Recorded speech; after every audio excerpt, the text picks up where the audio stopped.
your computer. Anything you broadcast may be captured by the recording. As a preliminary matter, I am Bob Springett, Chair of the Board of Selectmen. Let me introduce the other members of the committee. So when I say your name, please say here. John Jeffries. Present. Robin Hunter. Here. And I'm going to introduce staff who we expect to speak. Michael Blanchard. Here. Kevin Present. McCabe. Present. Present. Okay, I think I don't see anything else. And Bob Tosi is here as well. Okay, but I don't know if he's going to speak, but if he does, Bob, can you introduce yourself? Yep, Bob Tosi's present. Okay, so we're ready to rock and roll here, guys. Are there public comments? No? Okay, item 1.1, Department of Public Works, award traffic line painting bid to Markings Inc., award catch basin cleaning and disposal services to RJ Gabriel Construction, installation of traffic signs on Pine Street. Our illustrious DPW Director, Kevin McCabe, will do the presentation. Mr. Chairman, thank you for that great introduction. So for the first item, it's just standard housekeeping item, the annual line painting townwide. So the lowest responsible bidder would be Markings Inc. This is for the term of a renewable 2-year contract, asking the board to authorize Mr. Blanchard to be able to authorize that. Followed up by our catch basin cleaning. That's a requirement as far as the MS4 permitting. So that's just a regulatory requirement we have to do, another housekeeping item every year. RJ Gabriel was the lowest responsible bidder. Again, that's a 1-year contract with 2-year options. I'm looking for your authorization for Mr. Blanchard to sign those contracts. And then the third item is for the installation. I've attached a memo for myself and then a memo from the traffic engineer that I had engaged to study Pine Street. We had some public outreach about the line striping there and the variable widths and changing geometry and the vehicle counts and what have you. So, and that's all condensed in there. So essentially, there's only one section at house number 153 that encroaches less than 16 feet, which is non-compliant to have, it's too narrow to have a double yellow. So in the back of the memo I had attached, there's a couple photos there where you see the lines breaking up, just as you would see at an intersection where the lines aren't contiguous. So with that said, the recommendation was when we re-line striped, which was done on the 27th of September, to break up the line where the road width is less than 16 feet. So with that said, just to cover the town from any liability, we have to put a regulatory W5-1. But for the public engaged here, that is, it's just a yellow reflectivity sign that says road narrows. And that would basically be about approximately 100 feet, give or take. Obviously, if there's a driveway or a sightline issue, it may be farther, maybe less from the north and south approaches on Pine Street. So Kevin, how many are we talking about? Just 2. Okay. 2 signs, right? Yep, just one on the northbound approach and one on the southbound approach. Okay. Just prior, 100 feet prior to the line painting disappearing, essentially. And Kevin, the line painting on Pine Street is complete, because Yes. on or around, and you can see it a little bit in this picture, there's like a really thin yellow line. So that's So the line that's just breaks up, and then there's this really thin line. yeah. So that those are called pencil lines. So that's just if a road's unmarked out, basically they trace that out prior to. Okay. And then they follow that line when they do the full application. Okay. All right. So that'll disappear in a couple of months. Over time. Right. Yeah. Okay. All right.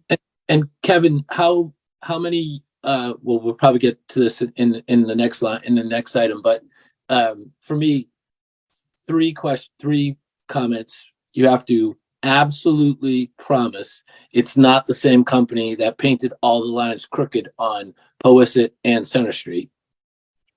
So yeah, as you can see from the memo, the company we're awarding it to, it is not the lowest responsive bid. It's actually Markings is a couple $1,000s more because K5 was that company. Was that company. So they were the $53,000 bid.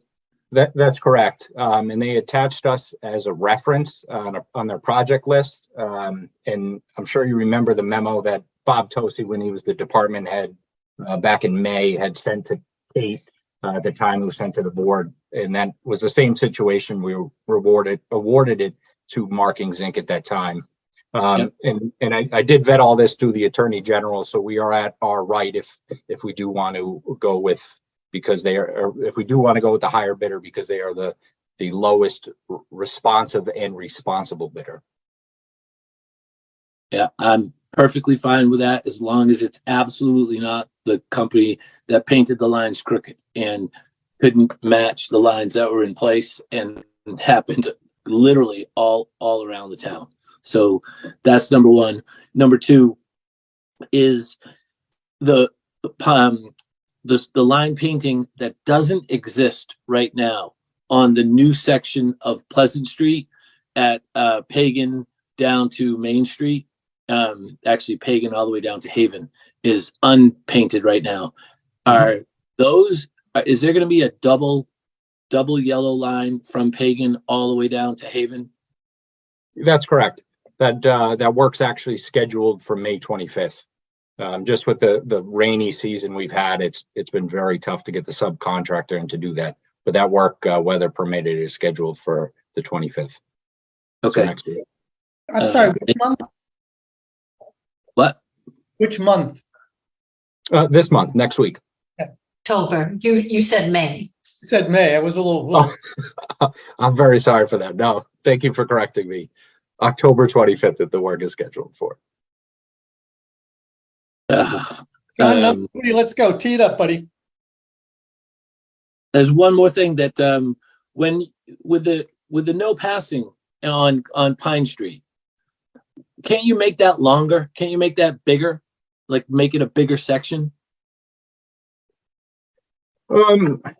Yeah, I think that's at the discretion of the board as a road commissioners. But obviously, we installed it to the recommendation from the company that is a professional traffic operations engineer. So that those are the recommendations we use for the installation. So when do we have to do that? When do we have to make that decision? Well, the lines have been painted, so every other section of Pine Street is wider, is 16 feet or greater. So where it derived less than 16 feet is where which happens to be only at that one section there, where at 153, where there's kind of a large outcrop of ledge. There's a big rock. Yeah, Yes. it's a big rock. Yeah. Why would you be worried? There should be no passing on Pine Street. Yeah, on the whole street. That's I'd like it to be the whole street. Well, it should. Well, if you have a double yellow line, there's no passing. So it's Theoretically. Yeah, so anything, it's because that section of roadway, that small section of roadway is less than 16 feet. So that's not compliant or legal with the manual on the uniform traffic control devices. So we have discretion to make it longer and make it bigger, right? Yes, we would not be advised to go longer as the road would be not compliant in that section. So that's what this installation of these two signs are, is to alert motorists that aren't familiar passing through Pine Street that the road does narrow at that section.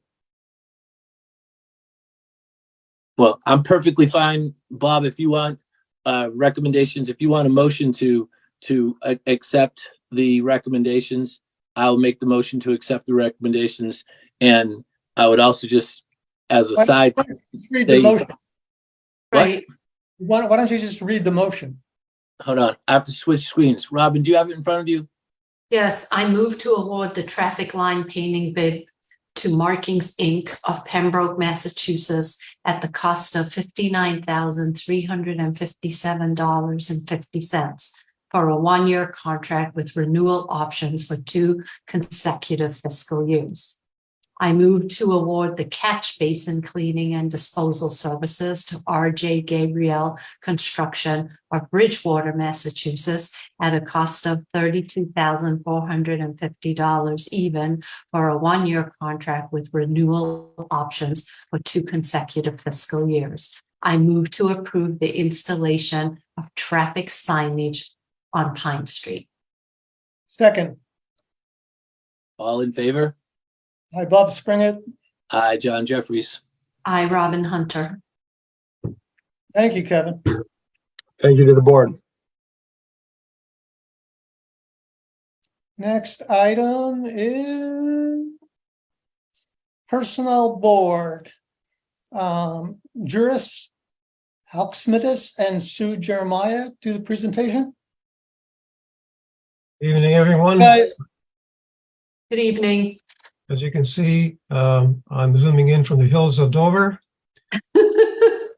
where my cell phone coverage is super thin. So this is a bit better. We're glad to be here. It's the annual right of recommendation for the Personnel Board's recommendation on the general increase. And what I'd like to do is just take a couple of minutes to give you a little sort of stage setting for where we are with the overall process, and then narrow it down to the recommendation, which Sue will walk us through in a few minutes using a PowerPoint, which we thank Michael for queuing up for us. So you may recall, as you are the Board of Selectmen, that at the end of 2022, you approved a new classification structure for the town, which was the subject of a study and considerable work. And you also approved the schedule for fiscal 2024, consisting of 2 major components. This would be a compensation schedule. The first part of that compensation schedule is called the Legacy Wage and Salary Plan. This was for employees whose compensation potential was better on the prior schedule. And the rest was covered by fiscal 2024 non-union wage and salary plan for all others. And for most employees, these schedules have now been in place for about 4 months. Going forward, the Personnel Board will seek to gauge whether the town is maintaining parity with the market under the new system and its compensation plans. This may include sampling market data for certain jobs as necessary, and definitely will include in the not so distant future another compensation survey, as the last one was completed back in 2021. As you also may recall, that the board has a particular responsibility under the bylaws, and stated succinctly, it's to ensure a uniform, fair, and efficient compensation system. Now, this was put in place in our bylaws in 1990, and the Personnel Board takes this responsibility very seriously and has sought to faithfully discharge its responsibility since that time. And with that, I will now turn sort of the podium over to Sue, and with the PowerPoint share queued up.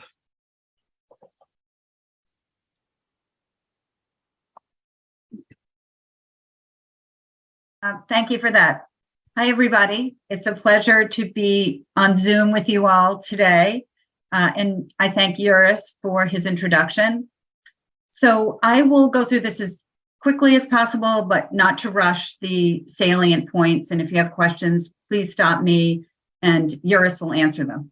And I will too. So this is- hey, you're on the hook, Betty, you're on the hook. Not the first time. So this is an overview from the Town of Dover Compensation System and Personnel Board recommendations for FY 2025. Before we move on to our recommendation, I would like to review the goals of the compensation plan. As you can see, these are to support a qualified and engaged workforce for the town, to create a system that is comparable to other towns in the Commonwealth of Massachusetts and to adhere to a consistent and data-driven approach to determining the market position of Dover's jobs. The population we are focused on today are non-union management, professional, and administrative employees. This is a total of 66 employees, as you can see from the chart below. This chart also gives you an idea of what the compensation plans look like for other town employee groups. And you can see there's step increase and general increase for quite a few, the police, highway, so forth. We can move to the next one if anyone, okay. It is also important to look at the components of the compensation plan, and there are two. The first is the step structure step increase. Nearly 100% of Massachusetts towns have this structure, and over 75% use it for all employees, as you can see. This structure allows the town to hire at market, reward tenure, and cap salaries at market maximums. Specifically, the cost of 1% for the general increase for FY 2025 in this system is $42,825, and that will become particularly relevant as we move along when our recommendation comes into play. The second component is the market structure and, of course, the general increase that we were talking about today. This increase is a market recommendation by the Personnel Board in conjunction with the Warrant Committee and the Board of Selectmen as part of the budget voted on at town meeting. For the past 15 years, we've used Department of Labor data, New England Employee Cost Index, the National ECI, National Statistics, and local and government raises, and CPI, as well as Social Security and other town data to make this recommendation. And of course, surveys are done, as Joris mentioned, every 3 to 5 years to validate Dover's market position. We've implemented the recent compensation classification plan based on FY 2021 data, again, as mentioned earlier. Next, we'll take a look at the historical view of classification and wage analysis studies. As you can see, from 2001 to 2023, we have initiated a number of classification surveys and pricing studies. These are all to help us know where our employees are relative to pay in the marketplace. If you don't have any questions about that, I mean, we could go into detail, but I know, we've looked at a lot of this data as it's been published over the years. Yours, Sue, I think it's important also for you to mention that, when you do go out and do these market studies, you adjust the jobs to fit the type of town that Dover is as best as you can.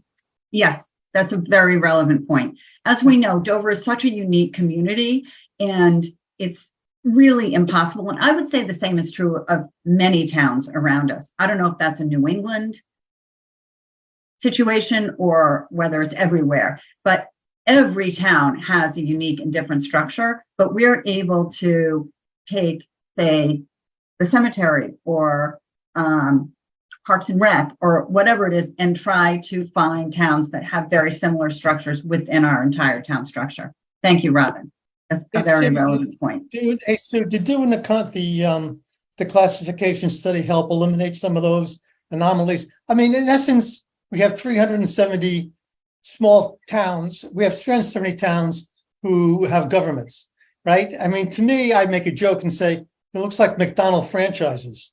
They all do this. They all do the same thing. They're all trying to do the same thing. They all have limited resources, right? We're all back to the tax base, and so there was a lot of work done on last year, and I just one recognize that, but two, wondering if it helped, what the impact was of the study itself.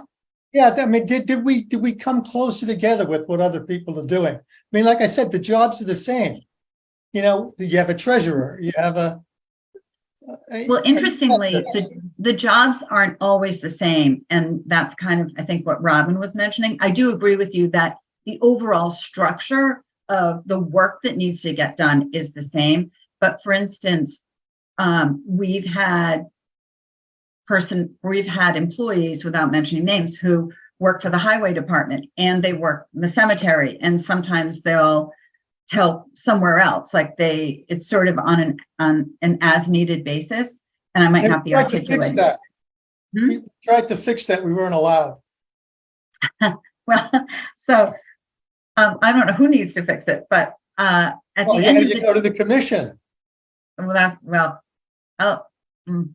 going to say that's not my job, but it Right. might be. Who knows? Well, So- it's not our And- job and to, it's- it's not our job to restructure the town. That's a whole different question. Yeah. Oh, yeah. So your point is very valid, and there have been many conversations about whether we should have jobs that we have, or whether maybe we'd be more efficient if we had a different structure. And I think over time, to your point, Bob, that is changing and we're evolving. And, with new administration and, just with people coming in who have seen how other towns work, that has been helpful as well in helping us evolve. And I think with our last compensation plan study, all its components, and now that we have a more simplified structure, we are always looking, when our job descriptions are being evaluated, to figure out ways to potentially add responsibilities or take responsibilities away from certain positions so that they align better with other towns where there's efficiencies. Okay, I don't thank you. Does that help? Oh, yeah. No, I just wanted to make sure that we did all that work and we're getting benefits, Right. I think it's, for me, Sue, it fits perfectly what you just said in response to Robin and Bob. Is, for me, I think you stated right in the second line, the second bullet point on this particular slide that you're on, the follow-up classification study to validate the structure, which I think is the key, that you're trying, the goal of this for us is to validate the ongoing nature of exactly what we're discussing right now, trying to make sure that we have a similar recognition as the other towns, trying to get to the 50% target that we're trying to get to. Yours? Exactly. Would you agree with that? Yes, but without going into the weeds, maybe it'll help us if we switch to the next slide for me to answer that question. Here you can see where the town of Dover found itself as a result of pricing and/or compensation studies over the years. Sometimes we were fairly close to the 50th percentile. Sometimes we were way off. And the last time we ran the numbers based on the 2021 study, we were 7% below. Going forward, since we now have a new system, a new structure, and an updated salary schedule, the personnel board will very closely try to gauge how this is going to work out for the town going forward. We already know from some of the appeals processes that were handled that there are parts of the structure which may need refinement in the future. But we've only been in the system for about 4 months. So time will tell as to what we discover as we monitor the situation. And we will probably know considerably better when we actually do the next either compensation or pricing study in a year or two. I hope that was. No, and that was very helpful, Eurus. And I think, the benefit of this system, which was complicated the first time I saw it, is it really standardizes and professionalizes this increase process, so that, before we were looking for different kinds of metrics and we were never quite sure if how we were tracking to that target of the 50th percentile. And I believe that the system that we have in place, I agree with you, it will need tweaks, but it's going to get us closer to our goal. And from the perspective of the personnel board, when it comes to recommendation for general increases, what we'd like the Board of Selectmen and others like the Warrant Committee to bear in mind is that we're looking at the long-term benefit to the town and its employee population. It is not very helpful to give bare bones increases if it's going to more quickly put us back into a situation where we have a larger number of under market positions. That does not help retainment or morale within the town.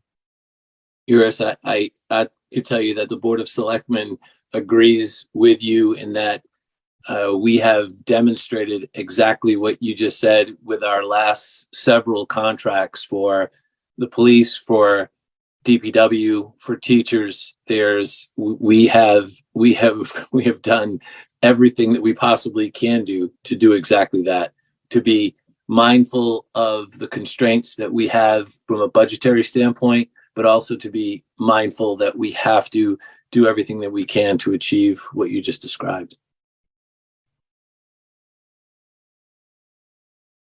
Okay, is it Sue or Juris? Sue, would you do the next one? Yes, next slide. Thank you, Yours. So what we're looking at now are our FY25 projected COLA estimates. So line A is the base salary budget with steps, non-union only, of course. And you can see fiscal year 24 estimated non-union salaries at $4,178,001. The FY25 projected non-union salaries are $4,282,451. So what you have below that, which you can see, and this goes back to that 1% we had spoken about in the estimate there, is B, C, D, and E would be the base plus 1%, the base plus 2%, the base plus 2.5%, and the base plus 3%. And as you can see, what we really wanted to look at was how much money are we talking about for each of these percentages.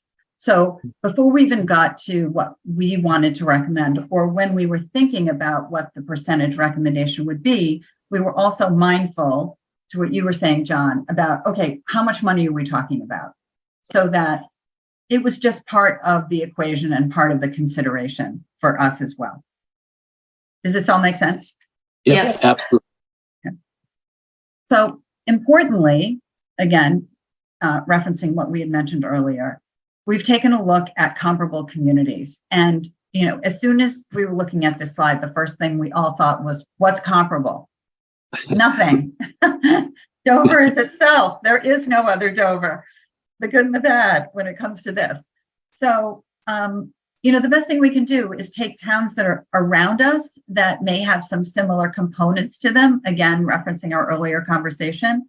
And, you know, in my mind too, of course, you want towns around you that might be looking at our open positions, or our own employees who might be looking at relatively nearby towns that they could commute to easily, that might have higher salaries or better benefits or other soft things that, you know, we haven't even considered yet, soft benefits.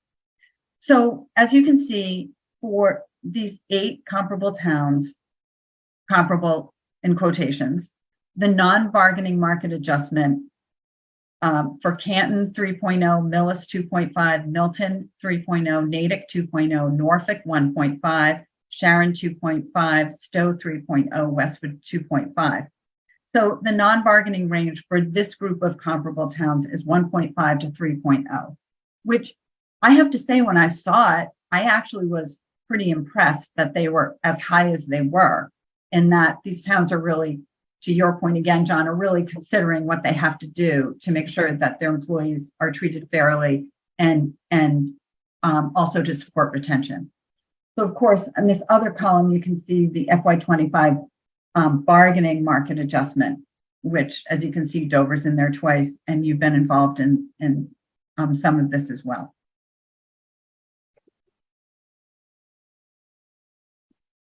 Is that all good?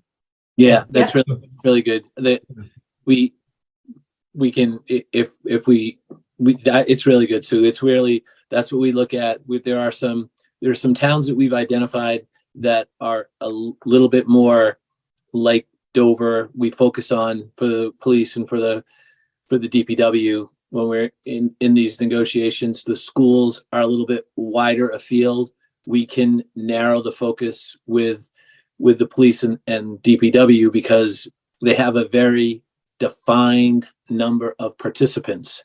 So we wouldn't compare to Needham. We wouldn't compare to Westwood. They have a much larger force and a much larger DPW. So we can use those constraints, but this is spot on. It's definitely in keeping with with the methodology that we've used for the other groups. Great.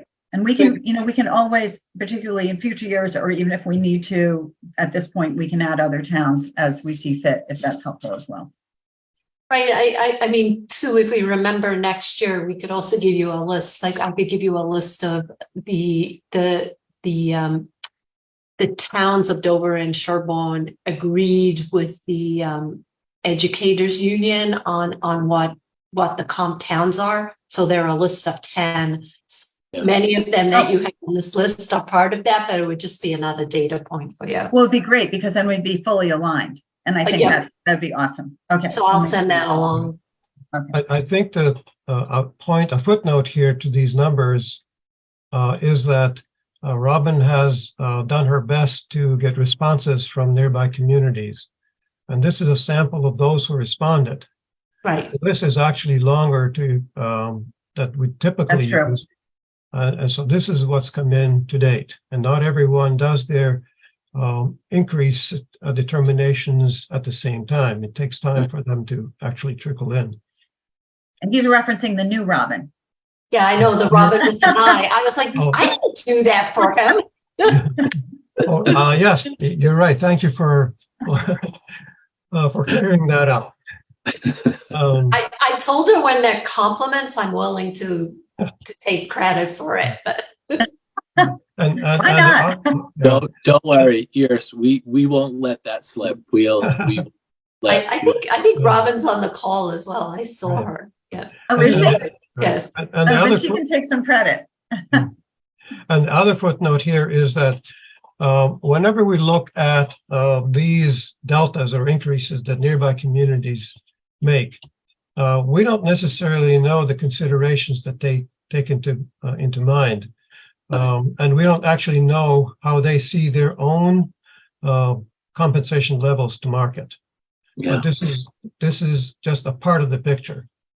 And so we can't tell you whether or not when Sharon said 2.5, whether they thought they were at market or not.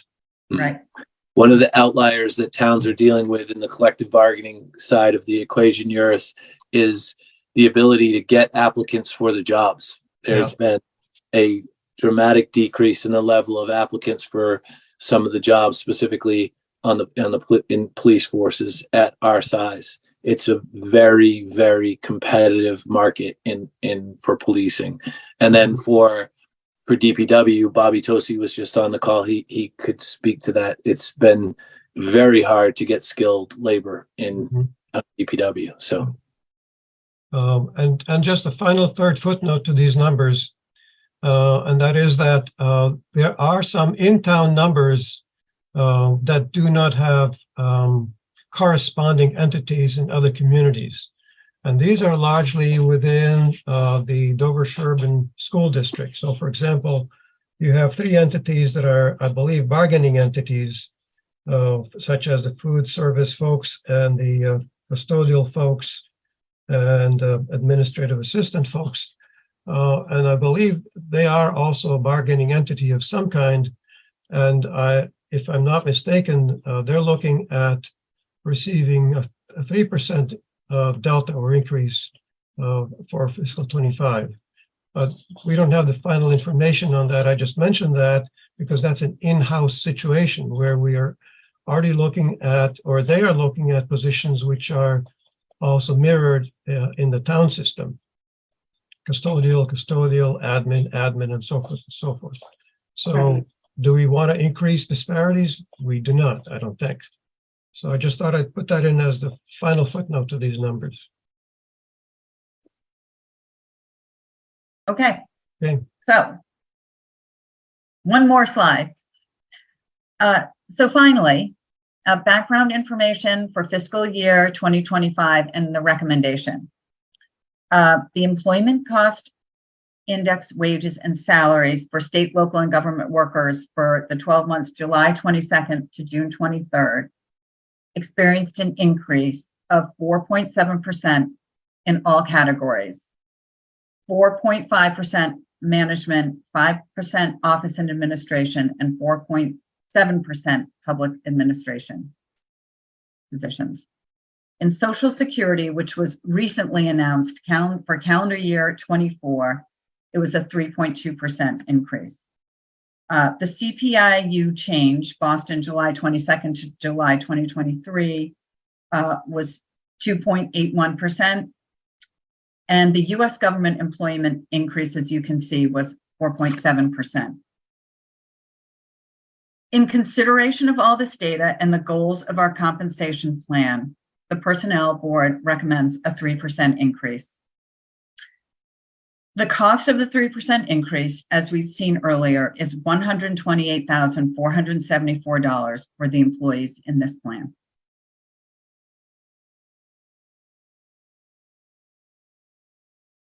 Any questions? No, thank you. It was, I thought it was very comprehensive. I appreciate it. Well, we're trying to, as information comes in, capture it in a way that's relevant, that isn't too data heavy, but yet is, and Eurus and I continue to work on this as we're both new to being the architects of this plan and this conversation. So I think even doing it ourselves this year, we're with Robin's help, we're, learning a lot about what's helpful to you and what's reasonable. And, we can look at it all, but sometimes it's hard to figure out what's relevant, what's most relevant. Right. Well, from my perspective, I'm not sure about John and Bob, but this was a very good presentation, and it hit the right points. Thank you. I'm glad. Yeah. It's a lot of stress around some of it. And if I may add just one final tiny footnote. Can anyone guess what that 128,000 figure represents as a percent of the town budget? Budget's somewhere around 50 million, so it's a very small number. Yeah. That's right. It's probably less than 0.3% of that budget.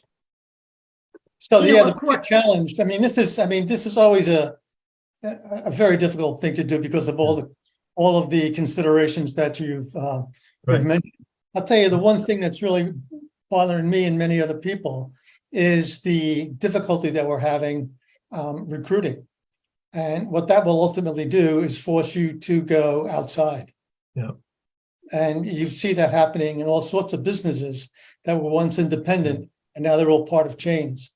And simply because you can't continue to drive up costs, if you can't hire people, you can't hire people. You have work to get done. So that'd be something as we go forward in time. I'd like you to keep an eye on if you can. I mean, outsourcing. You feel like there's a lot of outsourcing going on. The difficulty with recruiting. So we can't find people. Okay. Yeah. It should jack up prices. Yeah. And it just be, if you're going to continue to have conversations with the other communities, it'd be nice to get some feedback on that point. Oh, it's a great idea. Mm-hmm. Yeah. So my final word for me is thank you to both of you. This is just another confirmation that to everyone, to our town employees, that we are trying desperately to work into the confines that we have to keep our employees in the target market that we are trying to manage to stay within the guidelines of Proposition 2.5 in our tax levy and do it responsibly. So we're delivering a great quality employee to the town at a very fair market rate that everybody can be successful at. So thank you again, both. This is very well done. Thank you.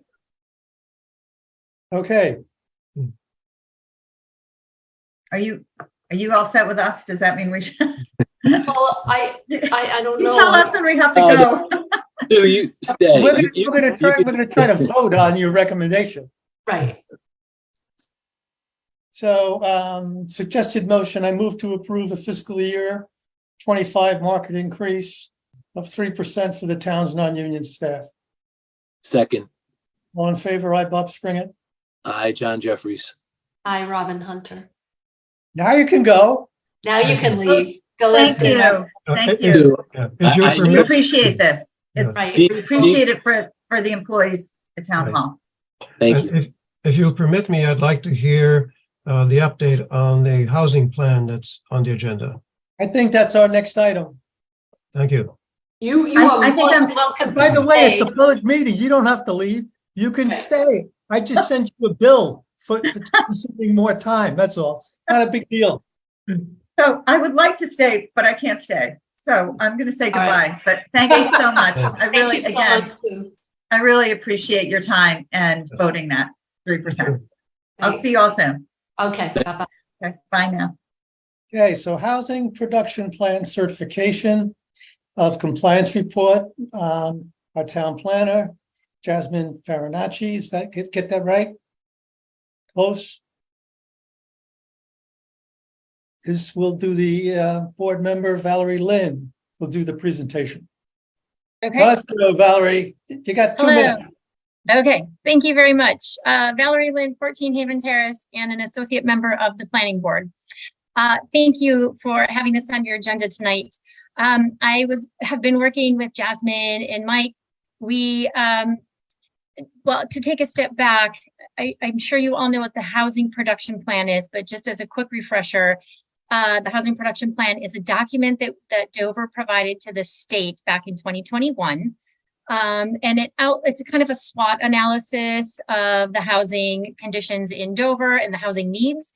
And toward the end of that is a list of goals and solutions that Dover has to address the identified housing needs. And so we have been working on that since that was provided to the state and it was approved by the state.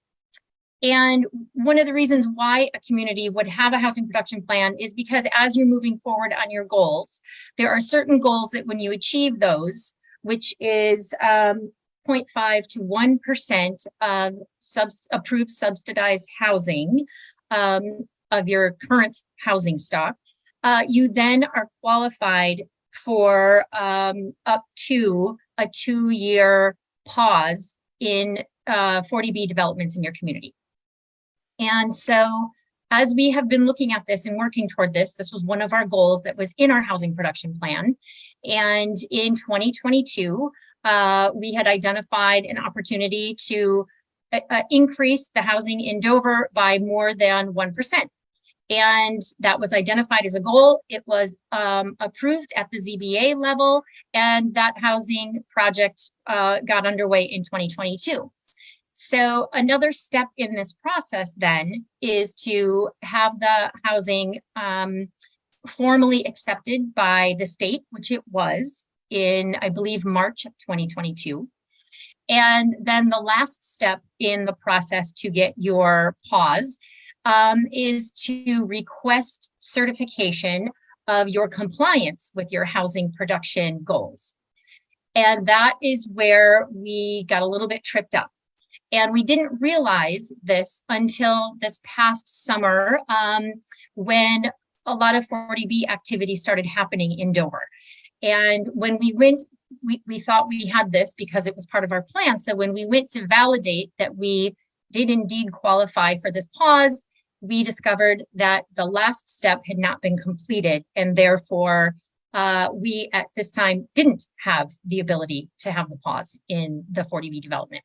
So as communications happened with the state laid out the guidelines that they've put together for this program.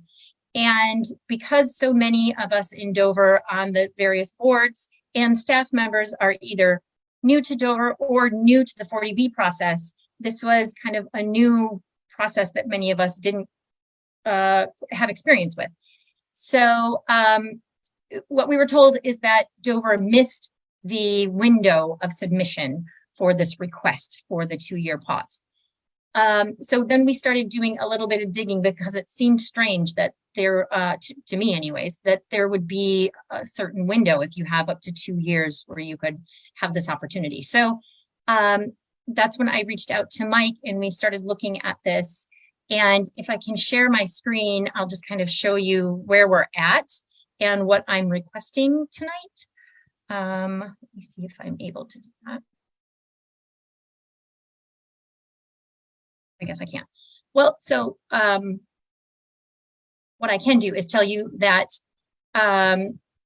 we have, Jasmine and I have drafted a letter to send to the state requesting that that they recognize that we have achieved our housing production plan goals and that we get the certification for the 2-year pause. Along these lines, we're not asking for 2 years, the clock to start today. We're asking that the clock started back in March of 2022 when we qualified for it, and then it would go until March of 2024. So we're not asking for a waiver from any of the state statutes. We're just asking that we receive the benefits that the statute grants to communities who meet their housing production goals. And so along these lines, what we found out is that the statute, what it appears to me, and Mike, I would love if you're interested or able to comment on this. It appears to me that the state statute says that requests for certification may be submitted at any time. But what the guidelines state from the housing department is that requests for certification will be accepted by the Department of Housing and Community Development at any time during the calendar year in which the units are produced and up to January 10th of the following year. So we feel like there's a bit of a conflict because the language in the guidelines, in my opinion, takes away the benefits that the statute provides us with, which is a 2-year pause. So that's why we would like to move forward with sending the request to the state to recognize the certification of our municipal compliance with our housing production plan, and at least give it a try and see what happens from there. So and Mr. DiMartino, who's at the state level, said that the Department of Housing and Community Development cannot make any decisions about a town's certification status until a formal request is made, which is why we would like to move forward with making the formal request. And in a worst case scenario, we are where we are today, which they deny it, and we don't have the remaining 4 months of the 2-year pause. And in a best case scenario, they will work with us and allow us to move forward with having a 2-year pause, which would give the Zoning Board of Appeals the ability to deny a 40B project up until March of 2024.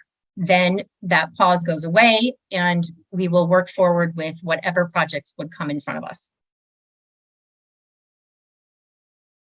John, any questions? Yeah, thank you, Bob. Valerie, I understand how this could happen to you because this is not something that Valerie Lynn does every day. I cannot understand how it happened to Nina and our town council. Nina, how did this happen? Hi, John. Yeah, so the housing production plan and compliance with the housing production plan is not something that was done by town council's office. We could certainly have assisted with it if someone asked, but this was not something our office was ever asked to do. John, I've researched this a little bit. One of the first things that came across my desk when I started was, some people thought we were in compliance. So there's two things that seem to have happened. One is, as you know, there was a lot of transition, both in this office and the planning department. So potentially, a ball was dropped and no one sought this certification. The other piece is there was some opinion that people thought perhaps this happened automatically. If you hit your targets, you were automatically in that compliance. The truth is it had to be a proactive request, and it had to be a request that was brought to you as the selectmen and made by you as the executive body to request this certification. So, whether that be a board member or staff would bring that to you like we're doing now and asking you to proactively request this. And that's what did not happen. Just a simple error. Right, and I think, it doesn't help anybody to go back and place blame. Rather, we need to look forward and make sure that this never happens again.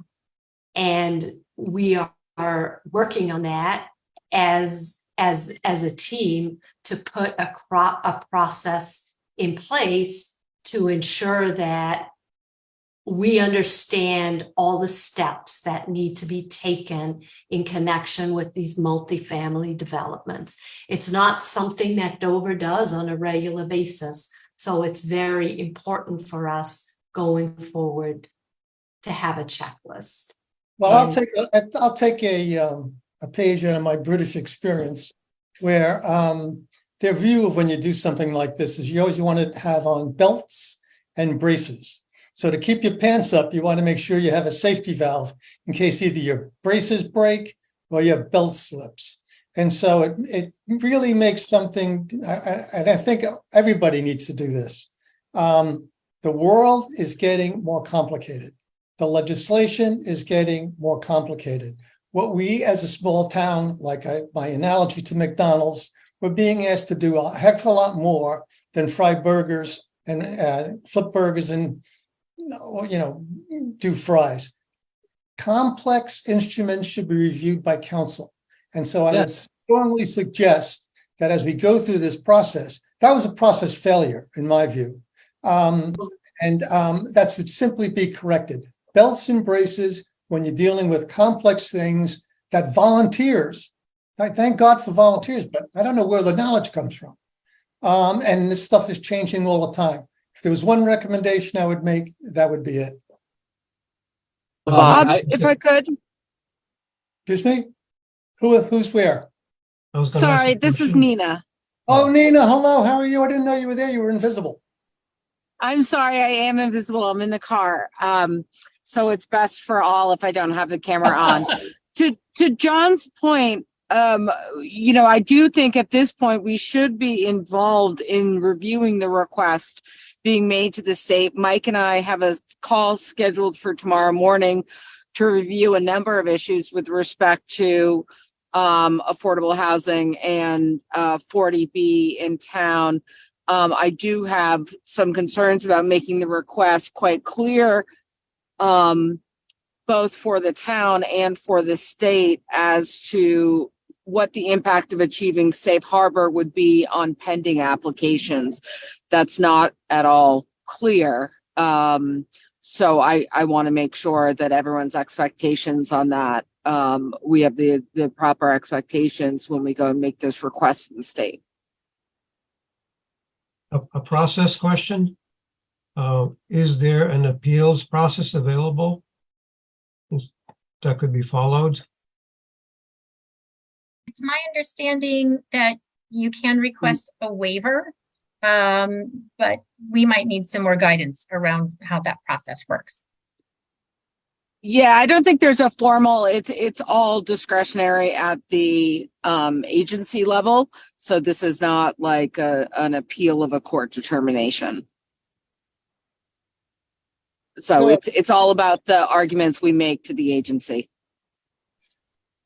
Okay, so I want to, for the next steps, are we going to ask Nina to look at the documents and then execute? Or are we just going to execute the documents? Oh. The request rather? Or do we need, or Nina's suggesting that there's still some murky areas that should be clarified? It's not clear to me what you guys are asking us to do.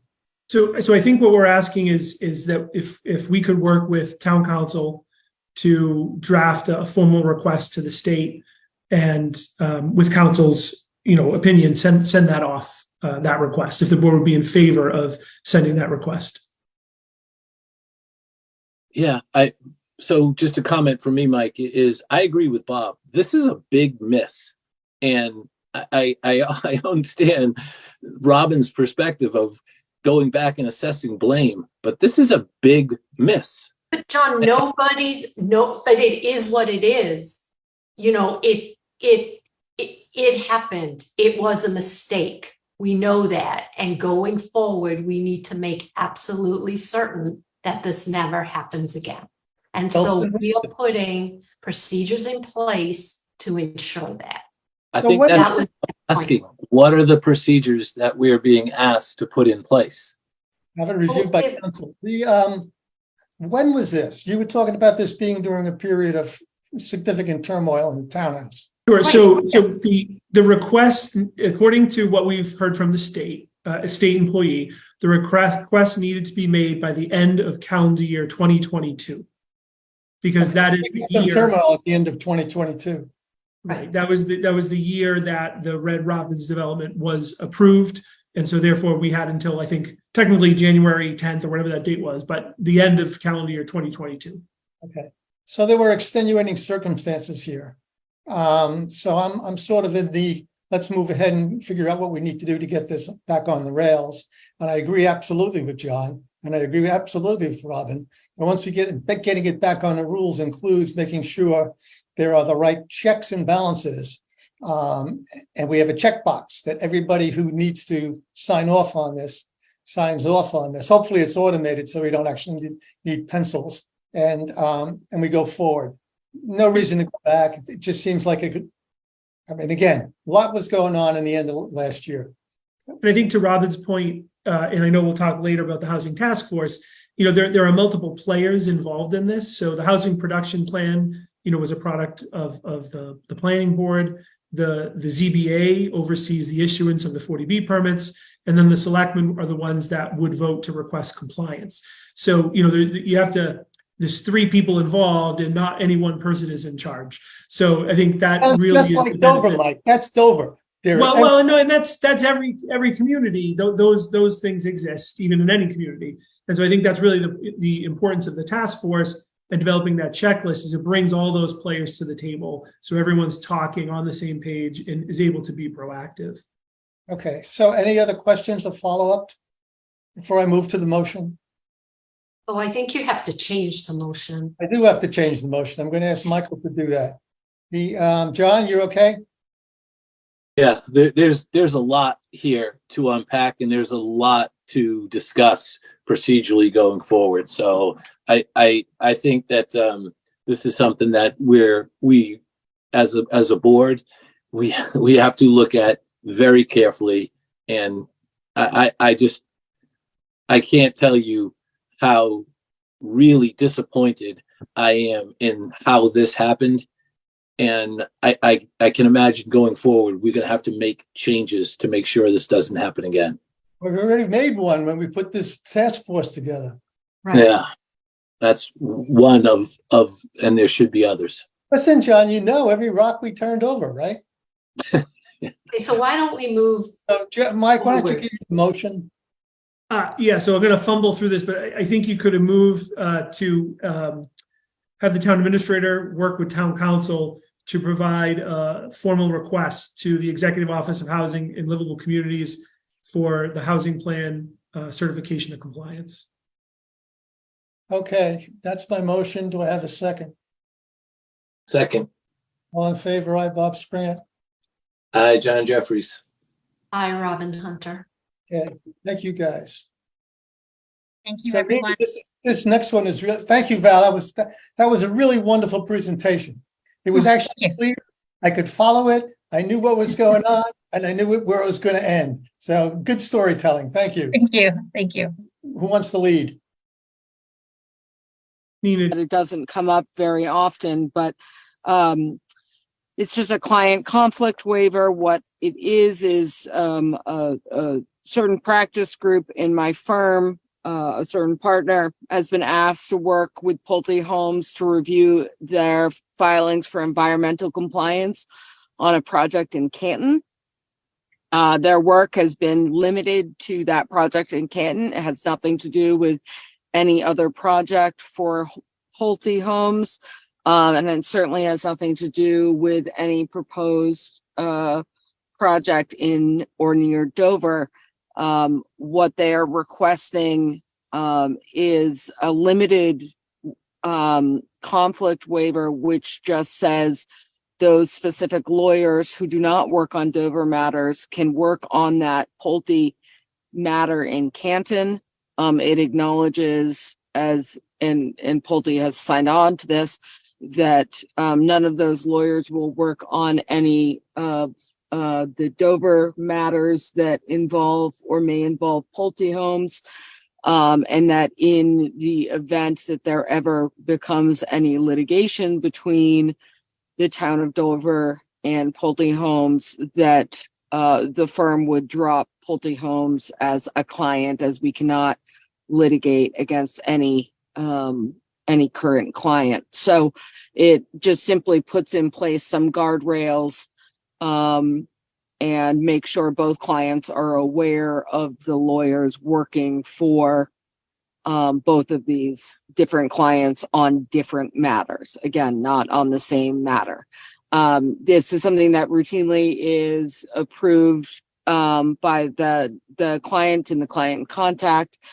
At this point, Mike felt it was more appropriate to discuss with Bob, and Bob wanted to review it with the board, given obviously the importance and focus on housing issues in town right now. So I'm happy to answer any questions about the kind of structure we're proposing.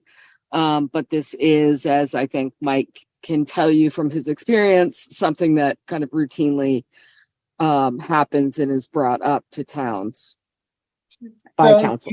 Nina, about how routinely is this?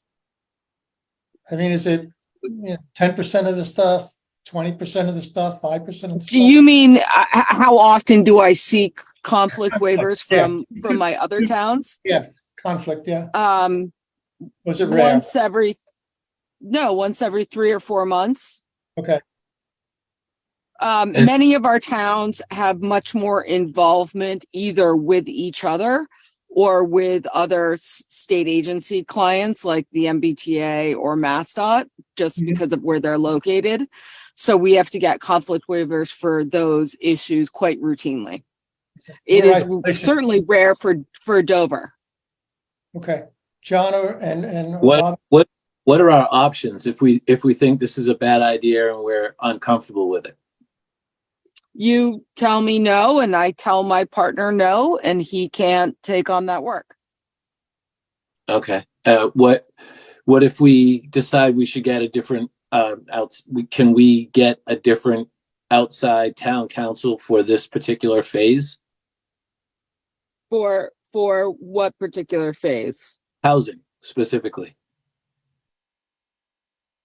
That certainly wouldn't be my preference. My preference would be just to tell Pulte and my partner no. Can we do it? Sure. Okay. I am very much against doing this. I'm very uncomfortable with it, and I would be much more comfortable if the town had separate counsel, outside counsel for this matter. Thank you, John. Robin? It sounds like it's routine. It sounds like the other partner is purely doing an environmental assessment in the town of Canton. Yeah, It has nothing to do with Nina. Yeah, we ran into this a fair amount. So,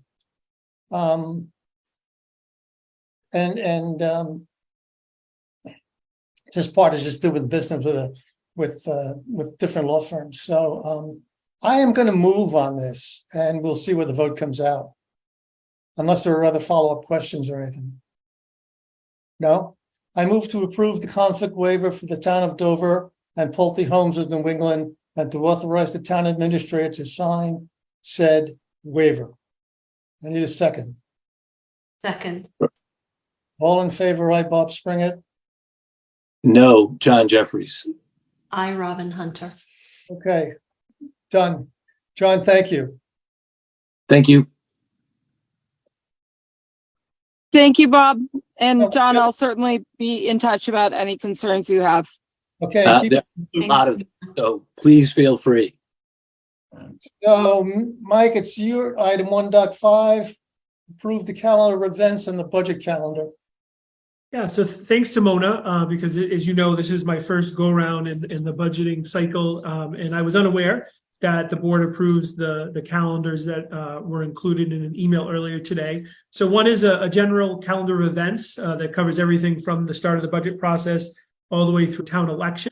And, you know, Mona worked on those dates, you know, working with the appropriate parties, town clerk, et cetera. And then the other calendar is our kind of more short-term budget calendar, which again starts, actually technically started back in September with the issuance of the capital budget guidance, but carries through February as the warrant committee concludes their operating budgets. So if the board had no concerns, then I would ask for you to approve both of those calendars. Again, these are standard. You do these each year. They've just been updated for this calendar or this fiscal year. Hey, Robert, did we get replies from on the capital budget side? I know this stuff went out. Anybody? We've gotten some, you know, we don't have everything, but if we don't have everything, then the boards have notified us, you know, they're waiting for things. Was the due date the end of the month? I beg your pardon? When will they do the end of October? They would do October 6th. When are the department's submissions supposed to be in? October the 6th. October the 6th, okay. Okay. And, you know, the schools have already told us that they won't have theirs. Yeah, that's a whole different kettle of fish, right? Right. But, you know, for the most part, the capital budget met already and, you know, we're starting to go through the requests and begin to look at the information. Sounds good. So this is the standard one. Then we have the, I saw the other one on my email. And essentially what it's telling, the one that I focused on was the one that says the operating budget's going to come before the Board of Selectmen to take a look at the end of November. Correct. And then we'll turn it over to the warrant committee, presumably sometime in December. Correct. And those are sort of critical dates for us to hit, so they have time to do their work. Yeah, That's right. okay. So what do we need to do on this? Just move to approve the calendar events and the FY25 budget calendar. Here we go. I move to approve the October 2023, May 2024 calendar of events and the FY25 budget calendar. Second. All in favor, aye, Bob Springett. John Jeffries. Hi, Robin Hunter. So I am we're at item 1.6, board committee commission appointments. Okay. I move to appoint Zaga Alkasnidis, I hope, to the town report committee. You haven't had one easy name to pronounce tonight. Zyga? Come on, give me a second. Let's get on here. It's phonetic. It says Zyga. Zyga, yeah, but it's the Zyga is correct. yeah, but it's the second name.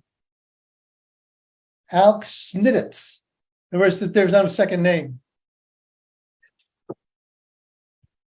Zyga to the town report committee for a 3-year term ending on June 30th, 2027. Second.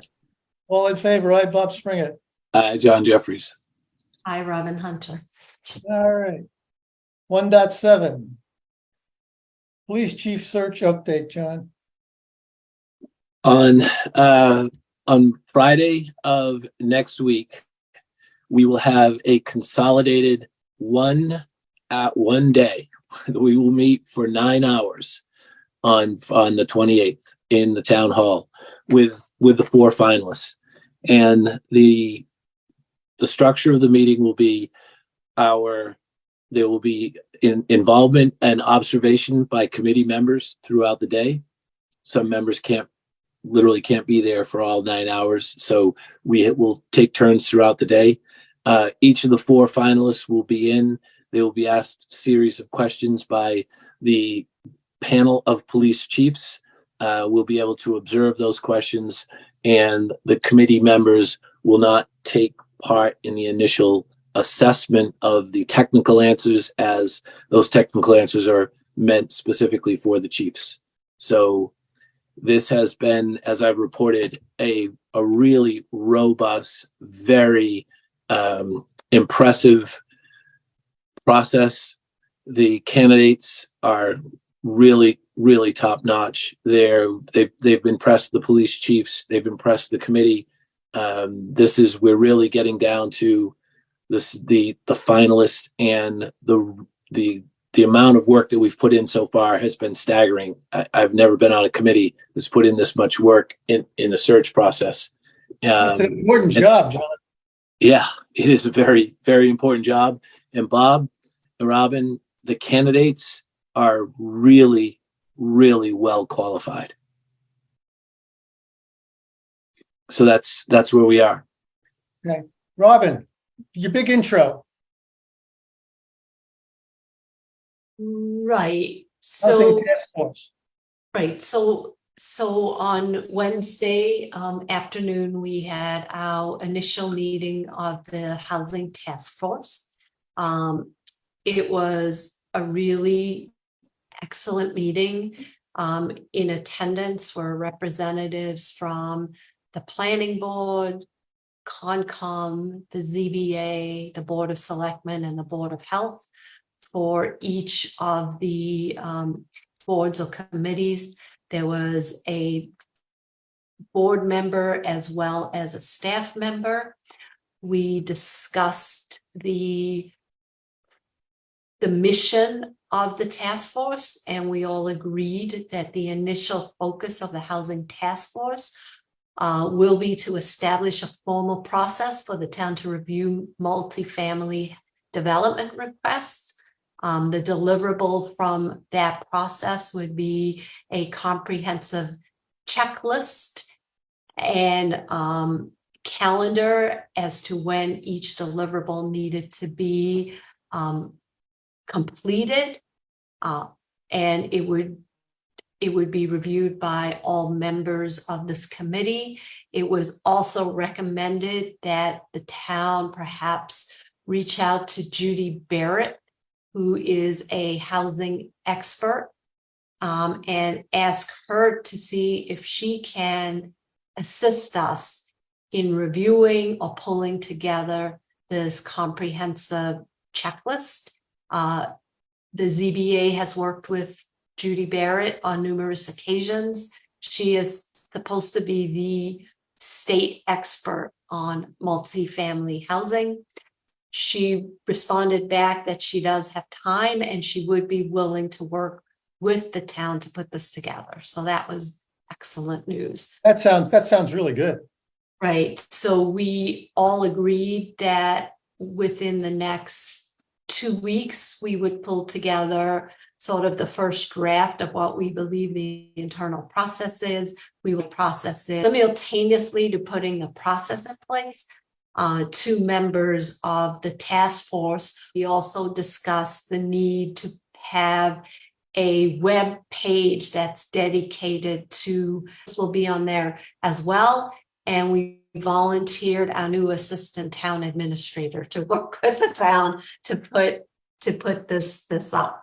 And, you know, our goal is by the end of November to have these things in place.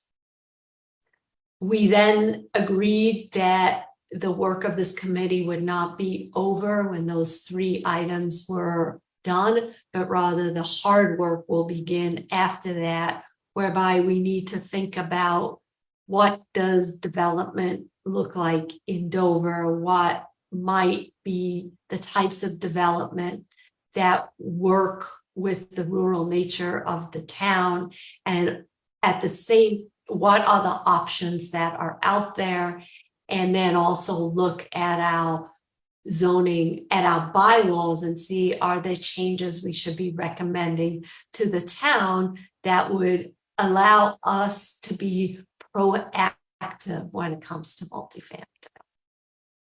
So it was a really great meeting. Everybody was engaged, involved, and is committed to making this work for the town. It's always Robin- good. It's always good to leave to go off the starting line, Robin. Right. With some Robin, is energy. Judy a town resident? I don't. No. The name is really familiar, but I can't quite No, place. she is not a town resident. She is an external consultant. She actually wrote the handbook on how towns should approach 40Bs and the compliance around them. Ellen Fryer, who is the head of the ZBA, said that she has been she is the most knowledgeable individual, in his opinion, in the Commonwealth when it comes to these things. I compliment. Okay. Thank you, Robin. So BOS roles and responsibilities guidelines. Obviously, that went out. Obviously, we got some feedback. Obviously, or maybe less obviously, we are in the process of redrafting, making changes that were suggested, and rethinking in some cases some of the issues that sort of cropped up as we went through this. And sort of the big takeaway for me, quite frankly, is when we talk about town roles and responsibilities, to me, they all of a sudden started to look like two different things. There are a lot of boards and commissions and committees who have pretty restrictive responsibilities, but not broad roles in the town. The Board of Selectmen, on the other hand, has broad roles in the town, and we are the only, with the elected body of the town. And so the executive authority and the roles we're asked to play oftentimes move across what people would see as their areas of their prerogative. And we got to make sure that as we go through this, that people understand our intent is where something is going to have a major impact on the town. I think we have critical obligation to step in and try to help pull the town together, to lead where we can, and to achieve the right objective for the town. So when I was working with Robin on draft 2, I was trying to make sure that there was a distinction between the roles the Board of Selectmen play in town, because they're multiple and they're really hard to define because they're multiple, and that there are much more. Planning board has a specific set of responsibilities, limited role. Same with warrant committee, probably the same with COMCOM and open space. They are sort of siloed, looking at specific skill sets of specific areas. And that needs to be made clear, because I just don't think that people sort of understand how broad the Board of Selectmen role is. So we do intend to get that out shortly. I would hope we can get it out before the end of the month, draft 2, and then we can move on from there. John, on the advisory working group. Yeah, so Bob, in the investment working group, in the brief that we all wrote to Ruth for publication for the town, for the most recent town newsletter, we had a lot of conversation about the qualifications and what we're looking for in this investment analysis, investment process. We're not asking people to buy stock or bonds. No, it's the process, and it's the process, quite frankly, of transparency. Really, we're trying to make it as simple to understand as possible, and we want to achieve transparency. We want to know. I just look at what we approved this evening for the catch basins and for road paintings and for signage. And we have done an exhaustive, Kevin and our employees in the town have done exhaustive research of these items. And we want to make sure that the exact same attention to detail is being made for these financial items. So really, it's transparency. We want people who have a background in this. Clearly, the licensing, as I noted in the brief, because it's something I take for granted. Bob, it's something you take for granted. Robin, in her role from a financial oversight that she has, we take these for granted every minute of every day.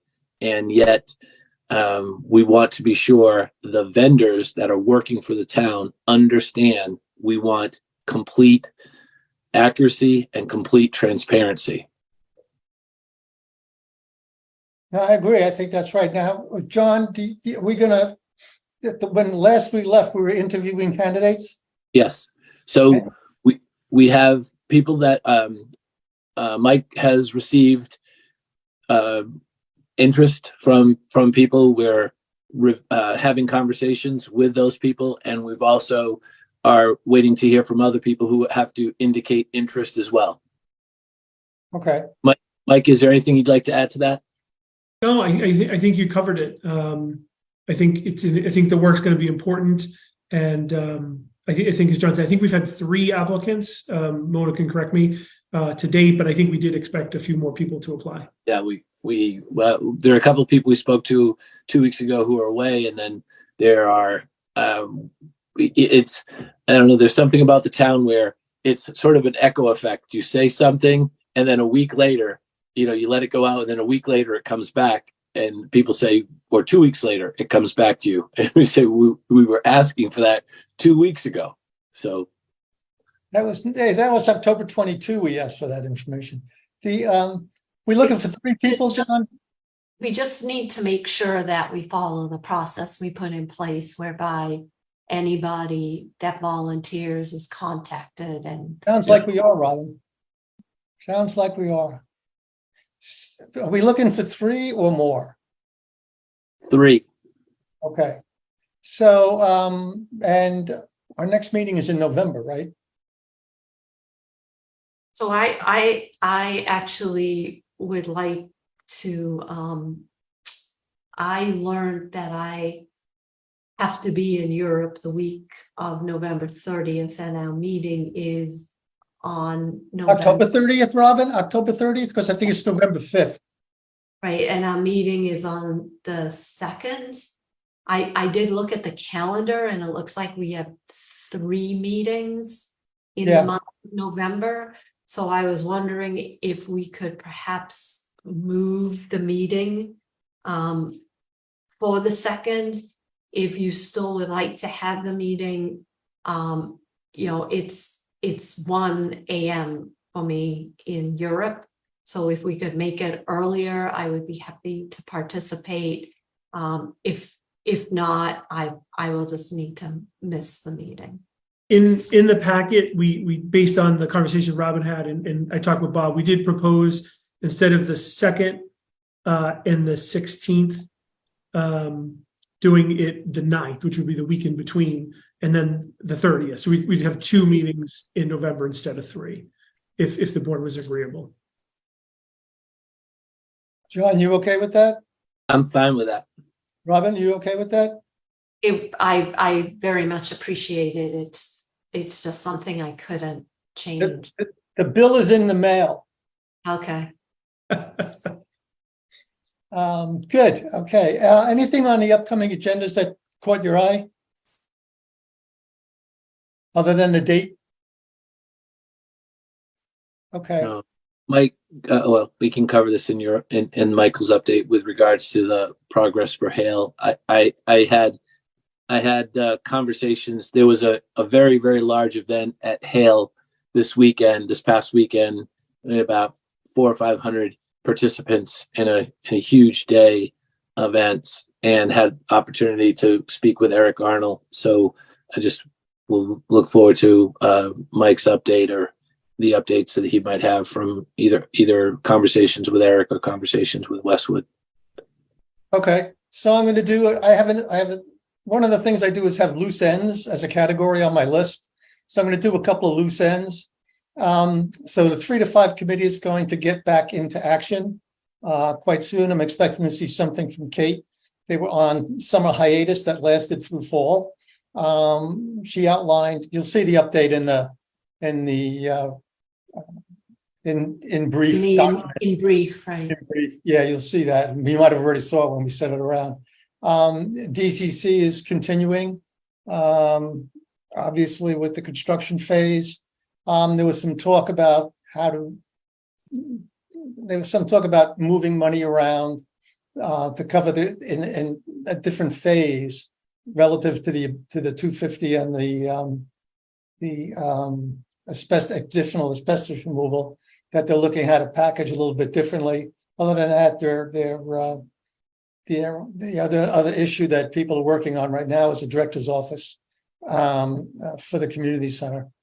The other thing that I have on my to-do is onboarding, and I'm working with Robin with an I and Mike. And Robin's going to put together a little bit of a schematic plan that we're going to review next week. So we're certainly looking at that. We should become expert at that with 4 people getting onboarded in a relatively short period of time. So more to come on that one, but that's sort of certainly in process. There was one other thing that came up to me. Web redesign. I'm going to be arm wrestling with Robin for our new communications director, who starts on October 30th. It's just one page we need. Yeah, but you also got to make sure you get the. If Facebook is how people most people access information, you got to make sure you're getting it out. But yes, you need a page, and then you may need a little policy. Web redesign requires the staffing, as we talked about. One of the sort of the great clouds around web redesign is, but I mentioned this last time, that we had gotten some, let's say, not so great feedback on our vendor.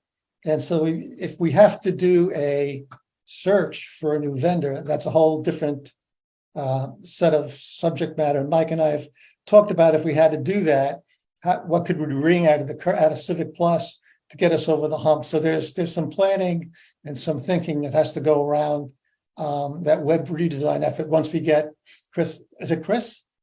Yes, Chris. Chris on board, and then talk with Civic Plus. Lastly, Bob, who's Chris? he's a new The guy. the new assistant. The new ATA. administrator. Oh. Yeah, so I call him the communications director because I think I that's thought you said communications director, and how did this get by me? no, it's the same guy. You just give him 2 hats. Well, it's a debate because it depends on how much work comes out of which particular area. So I was looking at one of the things that has bothered me for a long time is how we do planning. So we sit down in July and do planning theoretically for FY25, but the budget for FY25 is already set. So I was thinking that when we took a look at meaning the warrant working group, took a look at the calendar, there is an opportunity around now to start to think more carefully or strategically about FY25. And if we see the need to help our department heads plan for that, we should bring it up now. So we should plan FY25 the first 6 months, which are July to December now. And then in July, we should plan the second half of FY25 because that's when that'll happen. From my spreadsheet, it looks like FY25 is going to be if things go according to plan, there are a couple of things that will happen. When we swing into FY25, chances are we'll have an opportunity to re-engage on the technology side. And there are a number of projects that are queued up that need to be addressed. That means we need to solve the riddle of the missing municipal project manager and the funding for a municipal project manager. So that's one thing. The other thing that's likely to happen in first half of FY25 is the community center is going to come online. And we need to make sure that between, let's say, March or April and the fall, all of the issues that need to be addressed and solved and resolved relative to the opening of that particular facility are addressed, including money we may need for custodians or other people, a director, and that policies are set. So that's going to be a big lift for a number of people. There was a lot of work done. People know there was a lot of work done by CMAQ looking at like communities. So a lot of the groundwork has been, I think, done. But nevertheless, there's going to have to be a group that gets together with the community's best interests at heart to make sure that we nail opening day. I can't think of other big issues that as we turn from in July to the first part of that last part of that year that may come up. But I ask you to relook the goals and objectives and rethink what you guys think are going to happen in that period of time, so that our budget reflects those goals and priorities. Okay.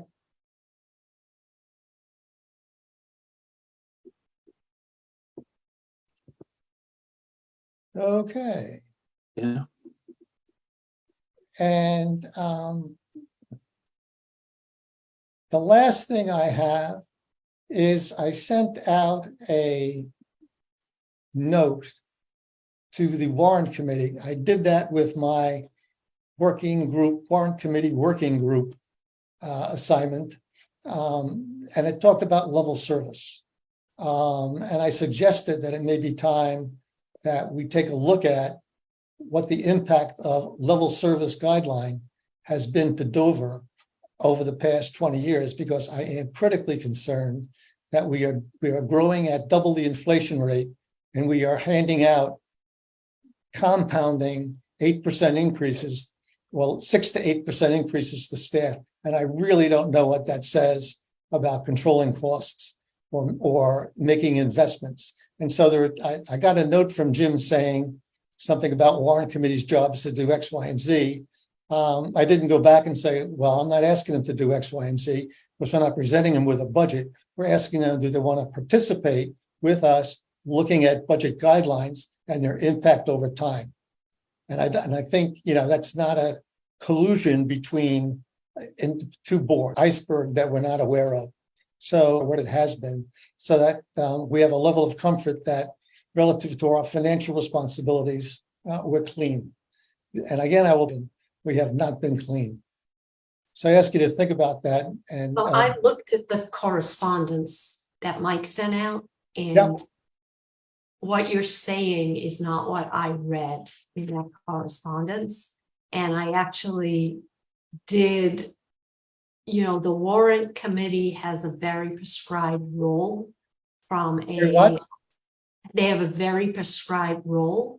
yes, I think if this is a task force or a working group, just like the working group that we had for free cash, and we all worked together, that nobody would object to, but that's not how I read the document. So if we want to put together another working group to look at strategy, I thought the way we approached the free cash was excellent, because we used members from, there were designated members from warrant, designated members from the board.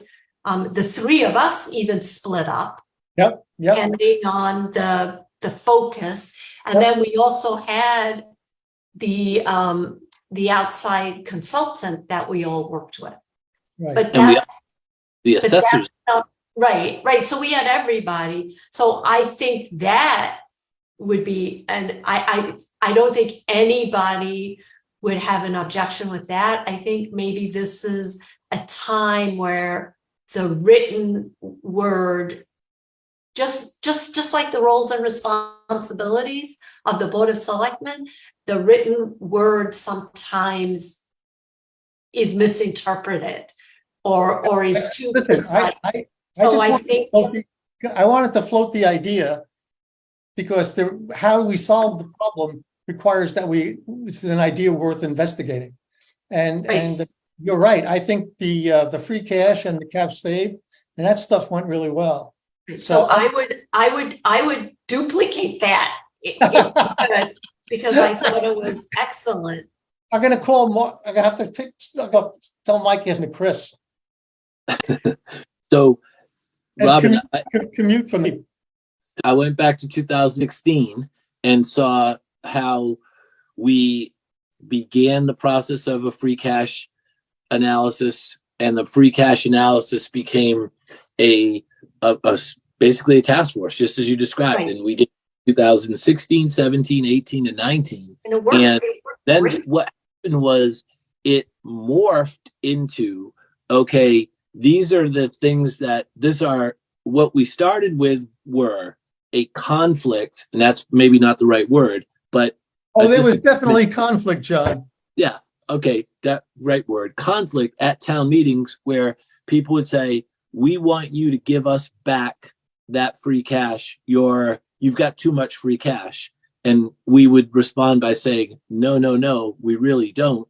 That a large amount of this cash is already allocated for things that you just don't see. And it's not present. It's future money that we owe. Anyways, well, as 2 years later and 3 years later, after those initial conflicts, there were no conflicts.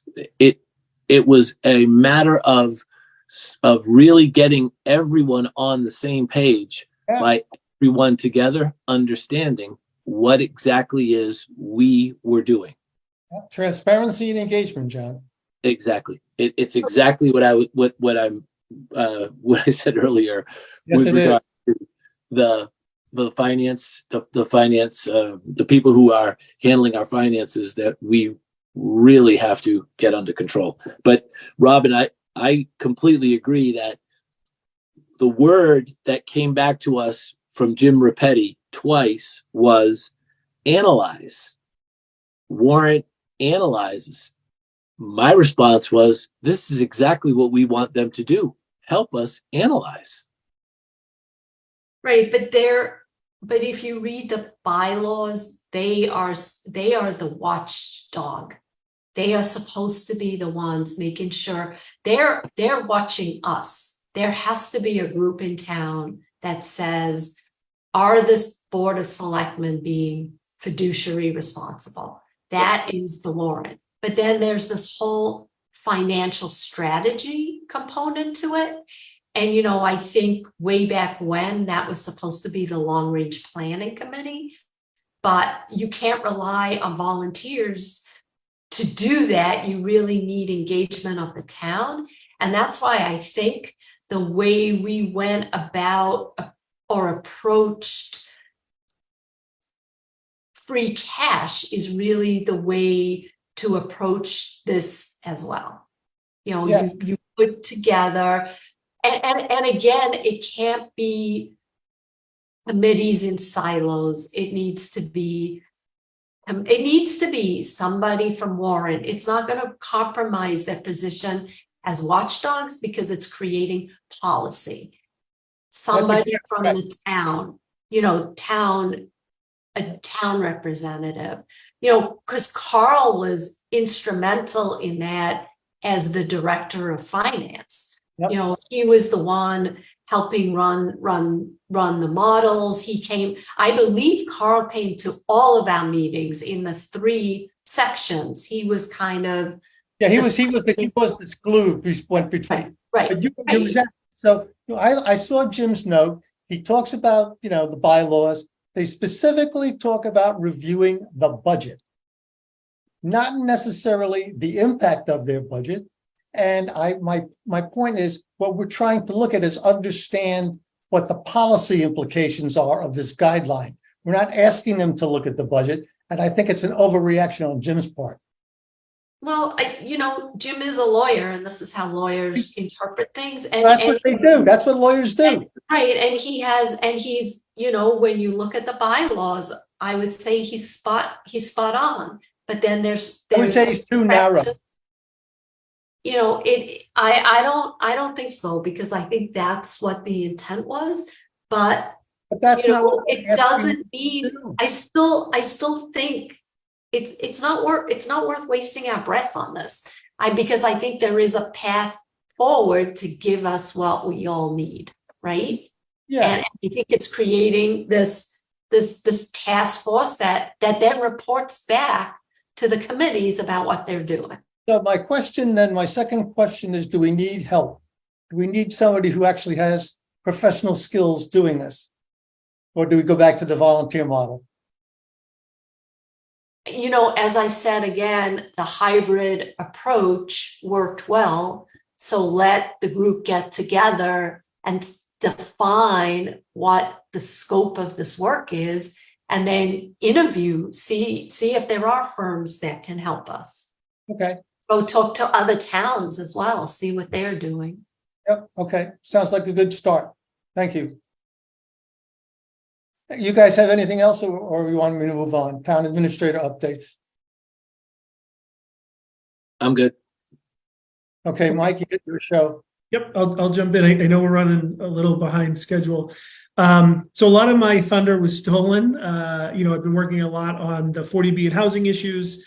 Bob mentioned the community center, both in terms of the demolition is almost done, which is pretty exciting, and also working on the director's office and talking to Bob. And Bob's been really helpful in terms of the history of that discussion. Obviously, I wasn't here for that, so it's been helpful for me to understand the importance of that.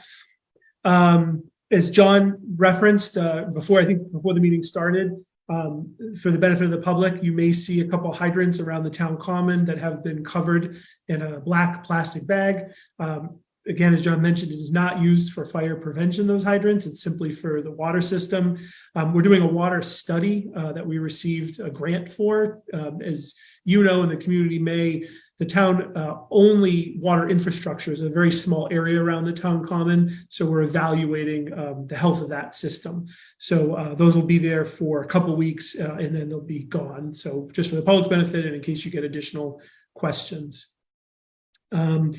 Also was referenced, I think we talked about it last meeting, but didn't reference the name. So we have a new assistant town administrator starting on the 30th, Chris Costello, who's a management analyst in Wayland. The piles on my desk alone speak to how excited I am to have him getting started. So I'm really looking forward to that. As John mentioned, hail. So I want to be a little careful because I know a lot of hail has been in executive session, but I think I'm comfortable saying that we continue to meet with Westwood, with hail, with the trustees to work through the CR document.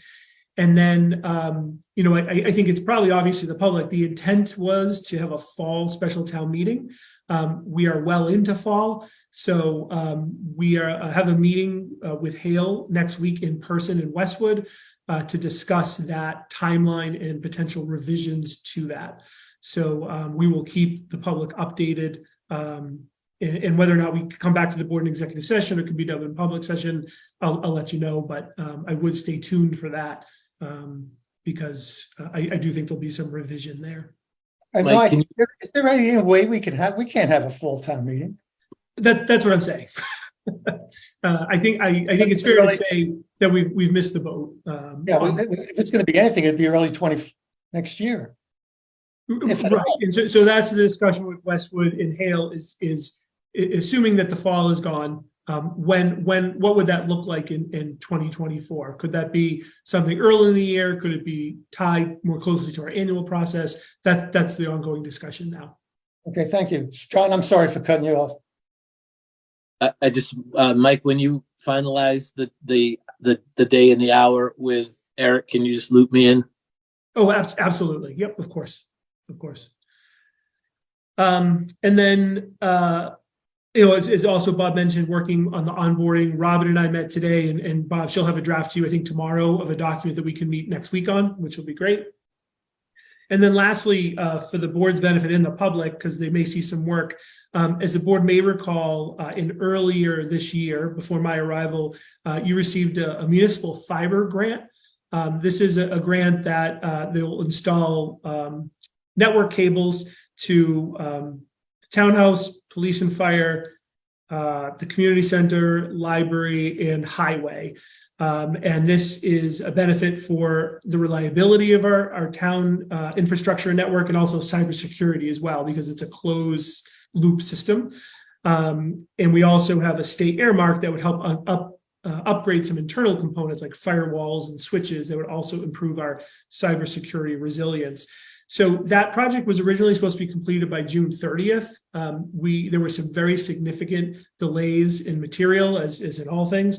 So the grant, we actually reached out to say get an extension through the end of this calendar year. And our contractor was here yesterday or today, and they will be getting work next week. So you will see trucks and both on property and in the area installing this fiber. So it's not really for lack of a better word, a sexy project, but it's really exciting and important. It's an important project. You get a stable environment. Correct. So we are very excited for that. And then in terms of loose ends, I know I emailed the board, but just to follow up, as the public was on the meeting, the Dover Wine Company, we have a draft agreement I'll send to you. The owners there were very appreciative of your vote, and they're looking to only stay open late 3 days, New Year's Eve, Thanksgiving Eve, and Christmas Eve. So I'll send you the copy of that agreement, but they were very appreciative, and actually was able to go over for the first time today and see the store, and it just was really, really exciting. They seem really happy. And you get a glass of wine? Not today. I got some peanuts and a Diet Coke before the meeting. So. Okay. All right. So and caffeine. Yeah, that's right. Okay. So item C1, consent agenda. I'm assuming you're done, Mike? Yeah. I'm sorry. All set. Yes. Okay, so can I just say something? I just want to say that, Mike, we don't mean to steal your thunder, but I think everybody should know that you are a very active participant in everything that we reported. So I certainly really appreciate your input to the housing task force, and you were present and engaged in the meeting. So maybe we need to alternate the town administrator update with the Board of Selectmen update. So once in a while, we could go ahead of us. Yeah, we have too much to do. We need another guy or another woman to come in here and help us out. It's our big job now. And being a team does lower the threshold a wee bit. So thank you, Mike. I don't want the town to think that you are not actively engaged. You're the one leading most of these initiatives. You got me running late here, guys. Consent agenda. Approved GIS service agreement between Dover and Cartographic Associates. Approved special one-day liquor license for December 7th, 2023. Approved BOS open session meeting minutes for January 5th, 2023. Do I have a second? Second. All in favor, aye, Bob Springett. Aye, John Jeffries. Aye, Robin Hunter. Now for the pleasure of the evening. Do I make a motion to adjourn our meeting? Seconded. All in favor, aye, Bob Springett. Aye, John Jeffries. Aye, Robin Hunter. Thank you all for your participation. Thank you all for all your thoughts and insights. And this actually felt like a nice meeting. We're working on issues and getting stuff done. Appreciate it very, very much. Thank you. There's a lot of moving parts. Yeah, guys. There you go. Have a great weekend. Be good.